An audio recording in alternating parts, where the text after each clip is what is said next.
Hey, this is Nica Montford, aka Tech Savvy Diva. Yo, this is Terrance Gaines, aka Brother Tech. And welcome to the Snobble West Show, the show for Apple snobs, where we talk all things Apple and then some. Welcome back, everybody, to this week's episode. Before we get into the topics at hand, I want to take a quick moment to shout out all of you for your continued support of our show. An extra special shout out to our Patreon supporters, who we lovingly called Snobbists. If you want to become a Patreon supporter that allows you to watch the show live and to get exclusive content, you can head on over to patreon.com/snoboscast to get all of those details. And with that, we're going to go ahead and jump into this week's show. We're going to kick it off with a lowdown where we talk all things Apple. Well, the day that we're recording, which is Wednesday, happened to be a very special day. A new Apple product was just announced today, the new iPhone 16e. The announcement didn't come with the typical fanfare of a live in-person event or even recorded quote-unquote hybrid event, but it was announced with just a 13-minute video from Tim Cook and some of the good old folks over at Apple. So what is the new iPhone 16e? It is essentially the new SE version. So I suspect going forward, how we have the standard iPhone, we have the Pro and the Pro Max, I think the quote unquote E line is going to be in that mix as well. So what is the new iPhone 16e? It has a 16.1 inch OLED display that has the top notch, but it has Face ID. So no more home screen. Home button is gone. It has an A18 chip. It comes with a USB port, action button, Apple Intelligence. I think one of the things that's probably I've seen a lot of talk about is a new C1 chip, which is Apple's first wireless modem. This thing comes in black and white as well. So those are the overall kind of big picture things. But like I said, I think the biggest thing is the C1 chip. I think the second biggest thing is that there are no longer any active devices that have the home button. And this SE, surprisingly, but is it really? It includes Apple Intelligence. So Sure. basically all the iPhone 16 phones have Apple Intelligence, from the budget phone up to the Pro line. So did you watch the video, see the announcement? I did not. I've been so busy, but I was checking Apple Notes and I saw that it was announced. I was like, oh, thank God I don't have to produce today's show, because I had to be scrambling to try to find out what happened. So since it's Nica's turn, I was like, oh, the iPhone 16 was announced. So I mean, on 16e was announced. So we'll talk about it later. So I'll just go do something else. But now that you mention it, I did actually go in and kind of check our predictions. Because like I mentioned at the beginning, well, like we mentioned at the beginning of the year that we do these predictions, but during the year, as things happen, we really don't check back in, right? So I actually went in and checked to see if any of us had on our predictions that Apple was or was not going to announce an iPhone E or whatever the budget or SE small, version, right? The SE version, right? I was almost there. One of my predictions was Apple will not add the iPhone Air to the lineup, because I think the rumor was Apple's announcing this super slim, whatever the case may be, but I couldn't remember. So when they announced the iPhone 16e, I was like, oh, did I say that Apple was not going to announce an iPhone SE? I was like, let me go look. I was like, oh, no, that don't count. The iPhone Air don't count. That ain't the same thing, right? So yeah, I did check that. And also, I agree that the C1 chip is probably the most noteworthy thing out of the iPhone 16e, because like you mentioned, this is the first time Apple has built or included their own modem in the phones. Before, I think they were using Qualcomm. And they had a big falling out about that. Qualcomm was holding on tight and Apple was trying We to not back letting you away. go. Apple was slowly trying to back away, and Qualcomm was, so they had a like, I don't call it maybe it was contentious, but all that to say, fast forward to now, Apple has finally started shipping their phones with their own chips. So I'm assuming they're going to use this as a test run to see how things work, because let's just keep it a buck. Everybody ain't rushing out to buy a 16E, and Apple knows that, which is why they didn't do some events, which is why they didn't do some, anything really. They just did a press release, right? Because Basically. what they want. So the people who have been dying for an iPhone SE, whatever generation this is, they'll get it, but it's not like in mass, so that gives them some time to actually test this out chip for the wild. fall. Yeah. Right. For the fall, when they announced the 17s, I think. Yep. Yeah. 17. Yeah. The 17s. I guarantee you the chip are going to be there, but just like, let's test it first. So let's put out this new phone just to test this new modem. And I think it's going along the lines where Apple wants to own everything. We saw it with the Apple Silicon chip, where they moved away from Intel, and now the modem is like, goodbye Qualcomm. And I'm pretty sure they are losing their, because if this works and people are happy with it, beginning of the end, it's it's done. So for them. So I think that's pretty important. I think the other thing is, typically the SE phone is smaller than your typical iPhone. Now pretty much all the iPhones are approximately the same size, with the exception of the Plus and the Pro Max. So basically all the phones are starting with a 6.1 inch screen. A little bit on the camera details, because we all know with the SE, it just has the one camera on the back and the one on the front. So a little bit about the camera. The rear camera is a 48 megapixel single lens with HDR. It has portrait mode and night mode. It records in 4K video up to 60 frames per second. And it also includes spatial audio. The front camera itself has a 12 megapixel sensor. So you get a pretty decent camera for this. I think the other thing to point out is, with the release of the iPhone 16e, all the other SEs discontinued, and they are no longer for purchase through Apple directly. I'm sure there are some places who, maybe your Best Buy, maybe your places like your Micro Center, people selling old stuff. That's pretty much at this point the only way you're going to get the previous SE versions. You're not going to be able to get them directly from Apple. So a little bit of the details on the availability. Pre-orders start on the 21st. If you're listening live, that's on Friday. If you're listening on the recorded show, that's today. So make sure you go in and get that if you're interested. And of course, the pre-sale starts at 8 a.m. Eastern, 5 a.m. Pacific. And then it'll be available for shipping and in stores that following Friday, which is the 28th. And the iPhone 16e starts at $599, and the base model storage, I think, is 128 gigabits. So this is the perfect bad. Yeah, this is the perfect phone for my 14-year-old. She's turning 15 in June. So, and she has an iPhone 10R. So the old iPhone 10R, that kind of looks like this, but it's got the single lens in the back. It's got the it doesn't have the notch, and it still doesn't have the home button though. So this would be a perfect phone for my daughter, with the exception of, it doesn't have that ultra wide 0.5 zoom that the kids like to use. Oh, that's what they into? I didn't know that. So that's what I was about to say. You're not a parent. So let me bring you in. Let me bring you into the Give me the parental world. secrets. These kids, I thought it was just my kids, especially my daughter, my middle child. She is the photog. She's the artsy one, right?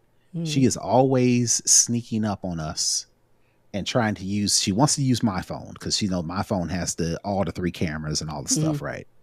She wants to use my phone and like get really, really close to my head with the camera and use the 0.5 zoom because it looks ridiculous. but they think that is the most hilarious thing that you can take a picture of somebody's forehead, somebody's face on That this you're point, already up on them. and then they do the 0.5 zoom, so it kind of widens out, so it looks ridiculous, but the kids are totally tickled by that. I So all guess. These yes, kids are strange. yes they are.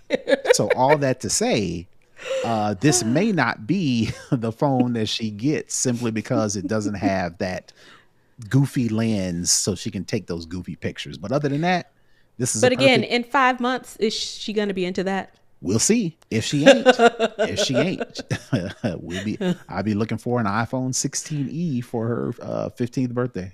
Yeah. And again, pretty much like I say, with any time Apple drops a device, if you're in the market, this is something great to have. If you're looking for a budget phone, if you're not, then this isn't for you. And that's okay. Everything is not for everybody. And that's fine. You don't have to participate if you don't want to. Next up, Oh, real quick, another thing it does go have is for an it. action button. It has an action button too. Oh yeah, I missed that part. Action button. So it has all of the markings. Next up, Apple no longer offers any devices in the product red color. If you are aware, the product red line is essentially Apple's kind of give back version. Philanthropic. Yeah, of for their devices, and it's where it gives, it has these devices in this, blood red, bright red color that is solely unique to product red. There haven't been any other colors in the Apple lineup similar to this, and it raises money for HIV/AIDS, Right. and what was that? I think it's a couple other things, tuberculosis and malaria. So this is supposed to help the world at large, specifically on the continent of Africa. So typically, new stuff released, you get a product red version, but it seems as if the iPhone SE, the iPhone 14, and the iPhone 14 Plus, which are all discontinued, are the only devices that have the product red. So there are no 15 products that had the product red. There are no 16 products that had the product red. There was, as far as the Apple Watch, I don't think, we're on 9 now. I don't think 8 or 9 had a product red option. Now, this isn't to say that Apple won't ever bring it back, but it seems to be trending, kind of away from it, especially when the iPhone 15 and the iPhone 16 were the kind of phones that were supposed to like kind of change the face of Apple, the new direction with, the Apple Intelligence and all that good stuff. So it's surprising that they didn't do a product red line for the latest. Yeah, and I'm pretty bummed about products. that because I used to get my wife the product red iPhone, the Apple Watch, because her favorite color is red. Not that red that's in product red, but it's like a darker color. Burgundy. Yeah, like a champagne or not a champagne, a wine color. Wine.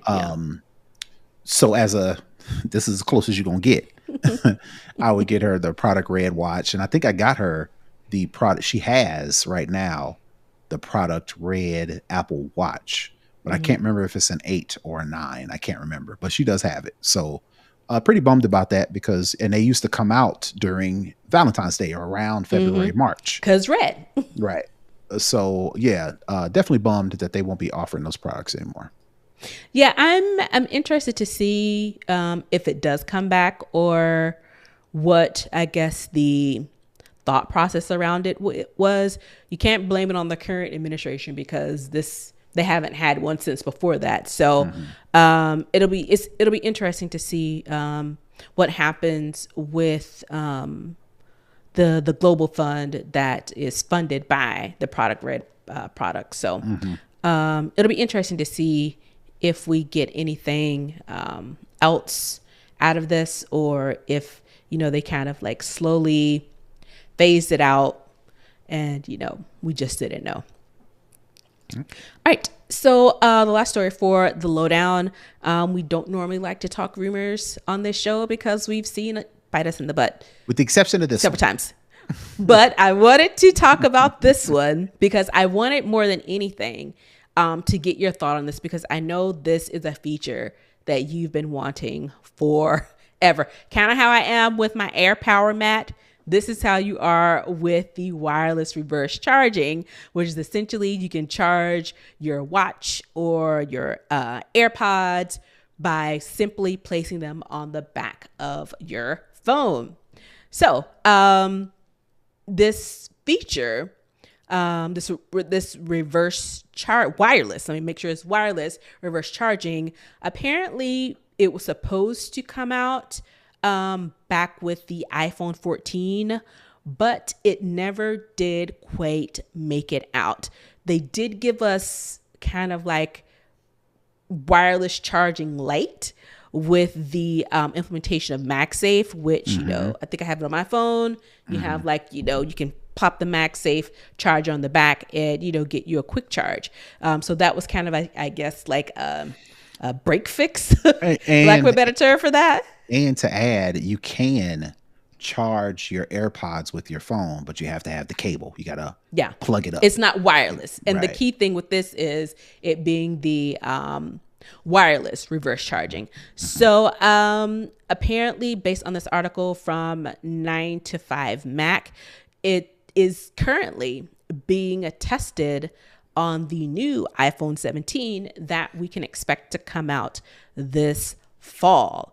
And it's one of those things where I think Apple has issues when it comes to power. Like I mentioned with the App Power Mat, with, you know, with the wireless charging for the iPhone, especially when there are other phones that currently have this wireless reverse charging. Samsung, I know for certain has it. I'm sure it's a couple of others as well. And it's like, why? And they've had it for a minute now. And so the question is, why is Apple so kind of behind the gun on this particular feature? And it was reported, let me just make sure to say that it was, even though we're reading this from 9 to 5 Mac, it was reported from Instant Digital that they're the ones who are saying that it's being tested a 7.5 watt reverse charging function. So we'll make sure we give the credit to, you know, where this is coming from. But yeah, so how are you feeling? Do you feel like we're going to get it, or is this just another thing? I don't know. I don't know. But again, what's so fascinating is that Samsung phones have been doing this for quite some time. And it's just a thing, you know, it ain't nothing that's going to knock your socks off, and it's not the greatest thing on earth or whatever the case may be.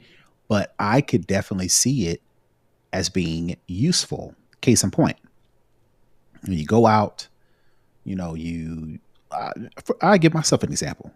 Me and my wife went out this weekend for Valentine's Day. We went to a show. We ate some food. We checked into a hotel, right? What would be dope is, instead of me having to pack a desktop charger and bring in a bunch of cables and trying to make sure I got a cable for my watch and for my AirPods and for my phone, I could just bring my phone, put the phone face down on the desk at the nightstand in the hotel room, plug the phone up with the cable, and then use the back to put my phone and or my watch on. I just need to bring one cable, the potential to charge 2 to 3 different devices. Your phone is plugged up. Your AirPods is, I mean, you can't put your watch and your AirPods on the back of the phone at the same time. But I charge my AirPods at night. When I wake up in the morning, take the AirPods off, put my watch on the back of the phone, brush my teeth, you know, put clothes on, get ready to go. By that time, everything's charged. All three of them are charged. I didn't have to carry a bunch of crap. I didn't have to carry a bunch of cables. So for that reason that I can think of alone, I'm pretty sure there's a bunch of other use cases, but for that reason alone, I would buy the 17 Pro if, in fact, they did come out this year, this fall, with this feature, because I think it's so useful. And again, like I mentioned, I did say if Apple doesn't come up with any substantial changes to the iPhone, I wouldn't buy the 17. To me, this is pretty substantial. Now, again, it seems tiny. It seems like, you know, it's a throwaway feature. but I don't want to have to worry about my stuff being charged. And if the battery is as good as if Apple says the iPhone battery is as good as it is, then I should be able to charge my AirPods and my Apple Watch, not up to 100%. Just if I'm like down at 10 or 2, I can get up to 20 or 30. Get me a boost. That's all I need. That's all I need. Yeah. And it's so funny that, it's the simple things that people want. Again, we just want to make, things a little bit easier. Life just a little bit easier. One less thing, you have to carry or to think about. And it just becomes, kind of innate action. Just pop your AirPods on the back of your phone. I know I'm usually a every other year device person, unless it's something that's just like, oh, wow, I have to have it. But some of the things that I've seen for the 17 Pro with the cameras and stuff, I'm just like, I'm not feeling it. I hope that they don't do some of the mock-ups that I've seen, but I'm just not feeling it. So it's one of those things where I don't know. And this whole concept of the iPhone 17 Air that's still floating around, and it just, like, even before we got the new SE lines, I said it didn't make sense to have a 17 Air, no, a 17E, a 17 Air, a 17 Standard, a 17 Plus, a 17 Pro, a 17 Pro Max. That makes zero sense. And the features that you would be losing to get just the thinness of the Air, it's not beneficial. Who needs a phone that freaking thin when these phones are already super thin enough? So I'm fine, with the current lineup. But again, this is just a rumor that's kind of out there floating. The same as with the rumors with the camera that, is thin and it goes all the way across. And then the thick, I saw the thick one. I'm like, that is stupid. All that wasted space you have, unless you have some other technology built in there. It looks stupid and it is stupid. Don't do it. But I digress. So we'll wrap up the lowdown there with the rumor of the wireless charging. And we'll go on into second string, where we talk all other tech. I wanted to bring this particular story up because we did talk about it last year when the Humane AI pen was announced. This was supposed to be the, revolutionary kind of pen you're just supposed to be able to stick on your shirt or the collar or clip onto you. And it was supposed to completely, reduce the need for your phone because it didn't have a display. Everything was done by voice activation. It even had the projector thing on your hand, and it was even created by two former Apple people. I think it was a project manager and a director of design, I believe. What I didn't know, particularly in reading this article, is that the two people that left who created the Humane AI pen, they got married. They were married and then they left Apple together. That part I didn't realize. But I say all that to say is just last April, this pen launched with their startup. I think they originally got $100 million in investments for this thing. And it looks like this. Well, hold on. Let me read this part. The Bay Area startup, founded by ex-Apple employees, raised more than $230 million to create the device. Yeah, I think the 230 was when they totally what they had, but I think they started like 100 million. Okay. In any event, they eventually got 200, some odd $1 million for this. And not even a year later, it's dead. It's gone to the big technology sky and technology heaven in the sky. And HP got it for a deal because they only paid $116 million for it. They only paid $116 million for it. So that's, sad enough. You hate to see anybody's, startup close.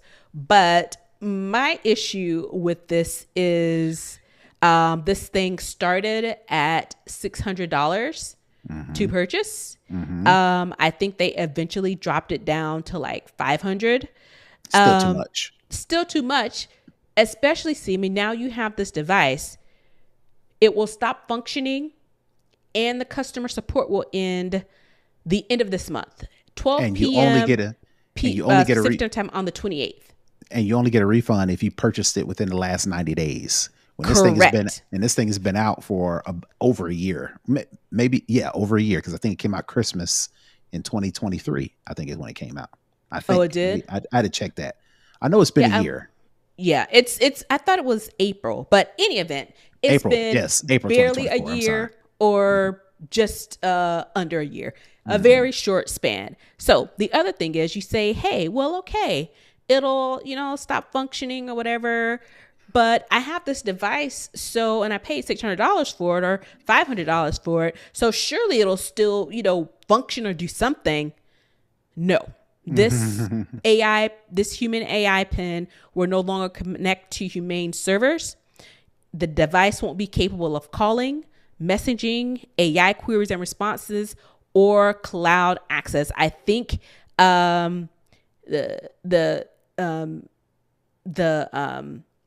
in the FAQ portion of it was like, will it still work? And I think the only thing it'll do is like something with a time. I think I have to go back and check the article, but something that my watch does. Right. And the fact that you won't be able to access your photos is another thing. So Humane is advising that all of the people who own this thing to transfer their important photos and data to an external device immediately. They don't even say by February 28th. They're saying, go ahead and do it now.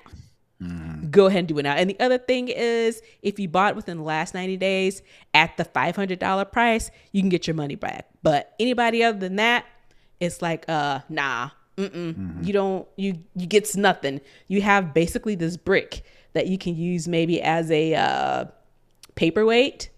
As such, the only, I would say, probably positive thing about this, outside of these two married people, they'll get, their $116 million.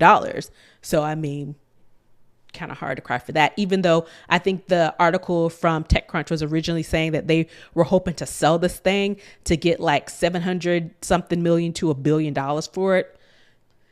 That's a big letdown, going from, $1 billion to 100 million. That kind of sucks, but you still got a lot of money. But I will say, no, go ahead.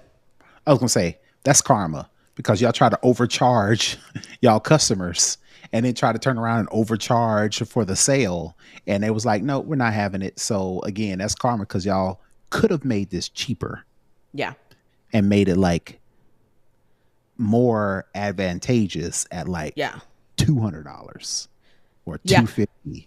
Yeah, especially when they kind of went all about this. It was like they were so disillusioned with Apple and phones and the way they were going. So they were going to strike it on their own and make a superbly, product that is, you don't have to look at the screen so much. What they paid for this thing, what you would pay for this thing at the height of it, is what you would basically pay for an iPhone SE that we just talked about. And we saw all the things that you get with that. I think what this says is, it's easy to criticize things when you're in it, when you're in an ecosystem that's already built. And then you say, well, I can do these decisions or whatever. And then when you strike out and try and create it yourself, you realize how difficult and complex it is. And then you start to say, wait a minute, I thought I knew everything, but I didn't. And I will say the highlight probably of this is all the people that work for this startup. HP is going to acquire all of Humane's engineers and product managers, and they are going to form within HP this new group called HPIQ, and they describe it as a quote, AI innovation lab focused on building an intelligent ecosystem across HP's products and services for the future of work. So, all things considered, especially when we know what startup culture looks like and when a startup goes out of business, the founders still get $160 million. Sure. Their employees don't just automatically lose their job. They get to go into another company. Granted, it may not be what they want, but you can always say, hey, at least I won't be out of job until I can find something else that I'm more in line with what I want to do. But it's one of those things where I think they oversold themselves on what they could achieve, especially when all of the reviews start coming out, because I remember when this came out and the Rabbit R1, I think they came out around the same time, and they were both universally panned. I think the Rabbit R1 probably got the worst because I think Marcus Brownlee really just kind of ripped him to shreds, and then it just kind of spiraled out of that. But again, it's one thing, to have these ideas and to, have the guts and gumption to be able to go and, create something like this, because starting a startup is hard where you're building everything from scratch. But again, when you're raising the kind of money that a lot of these, we'll talk about specifically them, that they raised, they probably, some learning experience could have been a little bit more advantageous, because 700. Oh, I was wrong. I said it was $699 is what it originally started. So it was originally 700, and then it dropped to 500. So it dropped to $699 to $499. Sorry, I undersold them by $100. So $700 for this thing that you can't even use anymore. Yep. Nothing ventured, nothing gained, I suppose. Yeah. So they've got to try, and whatever happens, happens. But this is just an example of the AI arms race that we're currently in, where everybody's grasping at straws. Everybody's just throwing stuff against the wall, trying to be first. So that's the era that we're in right now, the AI arms race era, where everybody's trying to be the first on the ground floor, the first to market, whatever the case may be. And people are just trying stuff. And unfortunately, some of that stuff is going to fizzle out. And this is one of those examples. For sure. So like I said, the founders, they don't walk away with nothing. They walk away with a nice chunk of change, and their employees walk out of this with, having employment. Yep. Because we already know in this current climate, it's out here. It's rough. That's going to wrap it up for Second String. We're going to head on over into For the Culture. And again, as we are still in Black History Month, we have a Teching While Black for this week's episode. And it is going out to Clarence Skip. Skip is his nickname, Ellis. He was the first African-American to earn a PhD in computer science. He got this from University of Illinois at Urbana-Champaign in 1969. So almost in the 70s. First time. Shocking. While studying, Ellis worked on hardware, software, and the development of the ELIAC 4 supercomputer. He had a long career in major companies like Bell Telephone Laboratories, IBM, Xerox, and more. At the Palo Alto Research Center, where he worked from 1976 to 1980, he spearheaded a group that invented Office Talk. It was the first office system to use icons and Ethernet to allow people to collaborate from a distance.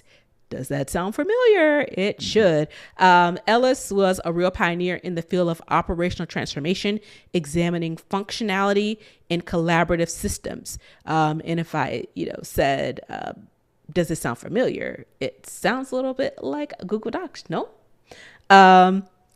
Which we use for our show, and so many people around the world use. So you have Clarence Skip Ellis to thank for creating these tools that we use, creating the technology behind the tools that we use today that allow us to collaborate with people in a different location. So shout out to you, sir. Thank you very much. Absolutely.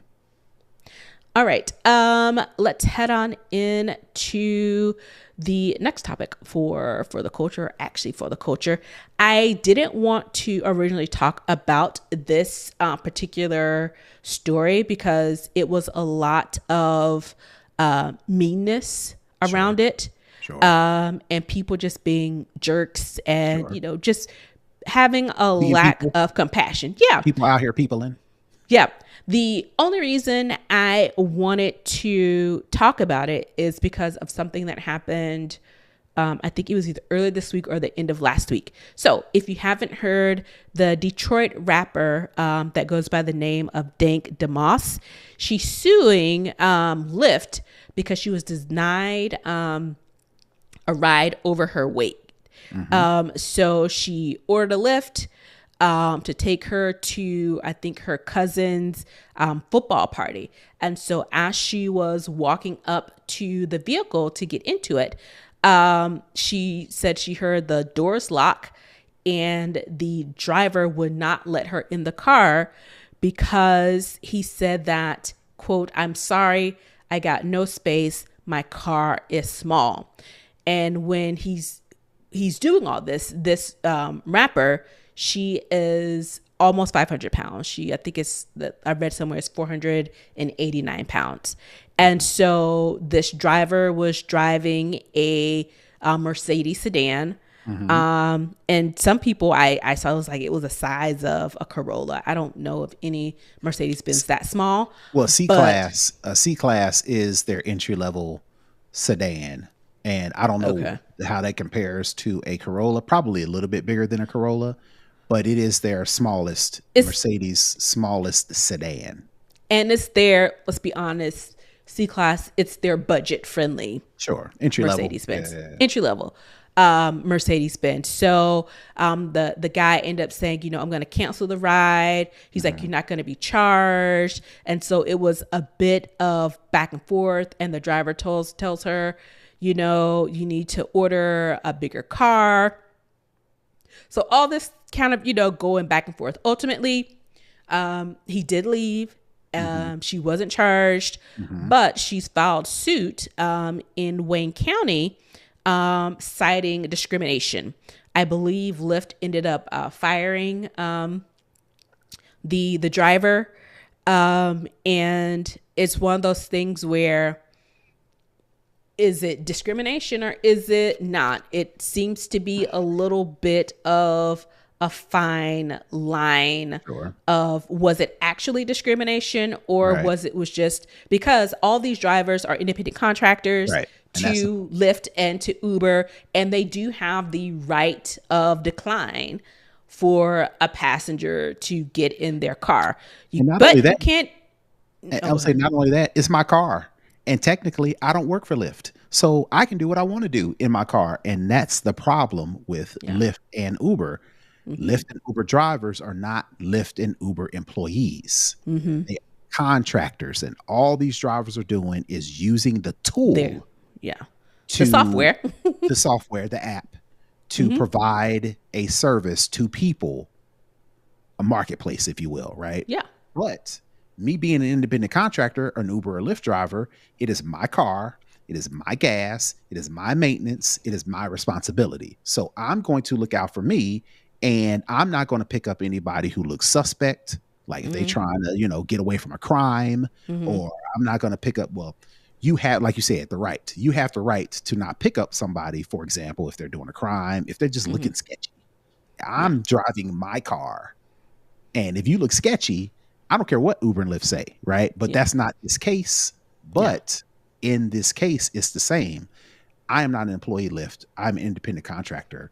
I run my own business. So therefore, I have the right to allow or deny anybody a ride. Again, Uber and Lyft need to decide whether or not these people are going to be employees, and you treat them like employees. If you treat them like employees, you can tell them what to do. And if you can tell them what to do, you can tell them you cannot deny anybody a ride based on age, sex, weight, whatever the case may be. They can't do that because they don't work for Uber. So this is how something like this happens. Because this dude, for whatever reason, saw her and said, I don't want her in my car. Now, you can make all of the cases in the world that, bruh, it's a Mercedes, relax. Your car is not going to break down if it has too much weight in it or whatever the case may be. Or, bruh, you being insensitive because you try, according to the story, you tried to pull off. But then, I don't know, something happened or whatever the case may be, talking about, oh, I ain't got enough room. Yes, you could make that argument. But at the same time, it's like, bruh, it ain't like, you driving a tricycle and here she comes getting a ride or whatever the case may be. But again, You can't tell that dude what he can and can't do with his car. Now he's in trouble because of it, but at the same Yeah. time, this is my car, man. If I don't want to pick you up, I don't have to pick you up in the story. Right. So the suit that they filed it against both Lyft and the actual driver. And they say that he is violating Michigan's Elliott Larson Civil Rights Act, which prohibits discriminatory practices based on religion, race, color, age, sex, height, weight, and familial status. So this is what they're using as the basis. Again, like you said, it's going to be, I think, a hard case to make. And I say it's going to be a hard case to make. And the reason why I want to bring up this article this week, even though this happened back in the middle of January, so maybe about a month ago, actually a month to the day because it's February 19th. I bring this up because she posted a video online and it showed her getting into a car. Okay. However, and she said that she was going to use this as evidence in her case. That she can now, fit to me, if you're going to do this, you need to select the exact same car that you're going to be using. But what she's using said was a crossover vehicle. So it was like a small SUV. And she showed that she could get into it and that the driver pulled off. And then the next part of the video, she's driving a Range Rover. And I'm like, you're actually harming yourself by doing this. Because if you were really trying to prove a point and not to kind of get clout or whatever you want to call it, you would have selected the exact same vehicle and proved that you could get into that car and that he could drive off. The other thing I'll say is, on the driver's side, say you fit into the car. Great. Are you able to strap the seatbelt in? Because God forbid, get into an accident. As a driver, I have an accident or someone else hits me. I have a passenger who doesn't have their seatbelt on. And I'm on the hook for that. Going to be like, I'm on the hook of it because I'm an independent contractor of Lyft. And this is my personal vehicle with my personal insurance. Yep, absolutely. Yep. So, yeah. As wrong as it is, because I definitely believe that dude was being petty and dude was like, overly concerned for no reason. But at the same time, that's his car, man. I can't tell a dude what to do with his car. You know what I'm saying? So, yes, they have this Elliott Larson law, but I'm pretty sure it applies to, I don't know. I'd have to do the research. My guess is that it applies to government employees. It applies to, a myriad of businesses, right? But a self-employed independent contractor, I don't know. Maybe it don't, because again, this is my car, right? Yeah. This Elliott Larson law, I'd have to look it up. So again, excuse me if I'm about to say talk outside of my neck without no sort of research. But like you mentioned, it may be a tough sell because all of the different things that go into this. And then going back to, like I mentioned before, the number one thing is he doesn't work for Uber and Lyft. And Uber and Lyft can totally say, oh, he's an independent contractor, man. That ain't got nothing to do with us. We just give him the tool in order to make money, right? And then in the reverse could happen. If something were to happen to his car, he can't go file a complaint with Lyft because, so it's like, all right, so it all works out for Lyft. But in the meantime, this is what happens when you're dealing with independent contractors. They don't work for Lyft, so they don't have to abide by they have more autonomy as in that when and how and where they pick up people. And this is what you're going to get. This is what's going to happen. Absolument. So this will be interesting. This will probably set precedent if this person is successful. And I just have to say, last thing for me, I like comfort. And if I was of that size, I wouldn't want to be, inside a vehicle that I know is going to make me uncomfortable. I wouldn't want that for myself. But that's just, me on me personally. So, it'll be interesting to see how this plays out. So while you was doing that, because I ain't crazy, I did a quick, like, quick Google search. yeah, let me do a quick little Googles real quick. And I found a website called MI Senate Republicans, surprisingly. Okay. And they mention the Elliot Larson already in some of the examples of it's already in works. And the basically breakdown of the Elliot Larson law says Michigan has Michigan has had anti-discrimination laws on the books dating back to 1885, yada yada yada. And the Civil Rights Act stated that all persons shall be entitled to the full and equal accommodations, advantages, facilities, and privileges of inns, restaurants, eating houses, barbershops, public conveyances on land and water, theaters, and all other places of public accommodation and amusement. That don't say nothing about private. Yeah. And my car is my private vehicle. If I was driving a bus, maybe. If I was driving a Uber car or a Lyft car, maybe. But this says public conveyances on land and water and public accommodation. So like city buses, city ferries. Yeah. Right. And employee or company owned vehicles. Yeah. Right. This ain't no company owned vehicle. This ain't no public transportation. This is in my personal name. This is my ride. I have personal insurance. Right. This is my ride. Right. Right. So yeah, I think they may have overplayed their hand a little bit, but time will tell. Let's wrap up for the culture and head on into the hookup for our tech tip of the week. All right. So this is not really a hookup. It's just like a notification. And it ain't really a hookup for Apple fans. Normally I do these hookups for Apple users, Mac, iPhone, iPad, Apple Watch, whatever the case may be, right? But I wanted to do this hookup because this is an Apple product and I know people who have Androids, so I want to put this hookup to say that Apple TV Plus, the streaming service, not the set-top box, the actual service that you can sign up for is now available on Android devices. So if you have an Android and you want to sign up for Apple TV Plus so you can watch Severance, so you can watch shows, exclusive content, MLS season pass, that's exclusive to Apple, the popular movies, the shows, like I mentioned, Severance, Silo, Ted Lasso. We talk about that ad nauseum, all those shows that you want to watch that are exclusive to Apple TV Plus.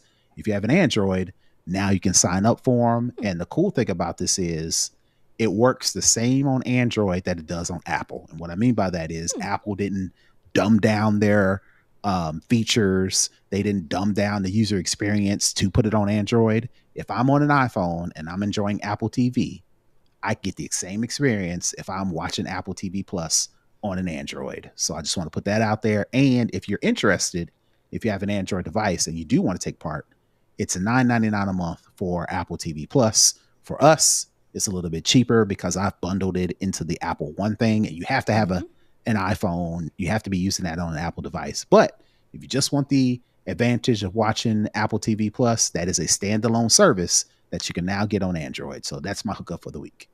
Nice, because Apple TV Plus does have some dope shows. Not a lot, but the ones they do have are really good.